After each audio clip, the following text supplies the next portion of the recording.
కన్నా 20 ఇయర్స్ ఫాస్ట్‌లోనే ఉన్నారు. ఖచ్చితంగా. అంటే మనమే మాట్లాడుకుంటా ఉంటాం అప్పుడప్పుడు. అంటే చైనా ప్రోడక్ట్ వచ్చింది. అరే చైనాలో ఈ మిషన్ వచ్చిందంట అది ఇది అని చెప్పేసి. సో అంటే అది అంత ఫాస్ట్ అంటే అక్కడ వచ్చిన తర్వాత ఇక్కడ ఎన్ని ఇయర్స్‌కి వస్తది మన దగ్గరికి ఏదైనా ఫర్ మిషన్ ఎగ్జాంపుల్ గాని? నేను చెప్తా. ఇప్పుడు రేపు అక్టోబర్‌లో ఒక ట్రేడ్ ఫెయిర్ జరుగుతది. ఓకే. ఓకే. దాన్ని వచ్చేసి క్యాంటన్ ఫెయిర్ అంటారు. ఓకే. అది వరల్డ్స్‌లో ద బిగ్గెస్ట్ ఫెయిర్ అన్నమాట. ఓకే. ఒక పెద్ద జాతర. హ్మ్. దానికి నువ్వు ఇవాళ వెళ్ళావు.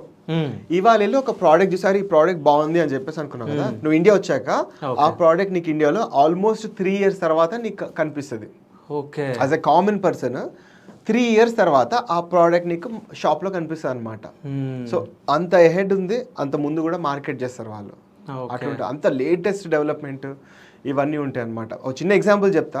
ఇప్పుడు ఏంటి అని చెప్పేసి అంటే పిల్లలు కనొద్దని చెప్పేసి కుక్కల్ని పెంచుకున్నారు. అవును. ఓకే. కుక్కల్ని కూడా పెంచుకోవడం కష్టం అవుతుంది, అంటే వాళ్ళకి క్లీనింగ్ ఇవన్నీ చేయాలి కాబట్టి రోబో కుక్కలు వచ్చాయన్నమాట. ఓకే. అదే ఇంకా నీకు పని చేసేస్తుంది. మనం అరే ఆ ఫోన్ తీసుకురారా అంటాం కదా, అట్లా దానికి ఏదో పేరు పెట్టుకుని ఆ ఫోన్ తీసుకున్నా అంటే అదే ఫోన్ తీసుకొస్తుంది. అలారం బంద్ చేయంటే అదే అలారం బంద్ చేస్తుంది. సో వాళ్ళంతా టెక్నాలజికల్గా వాళ్ళు చాలా అహెడ్ ఉన్నారు వాళ్ళు. ఓకే.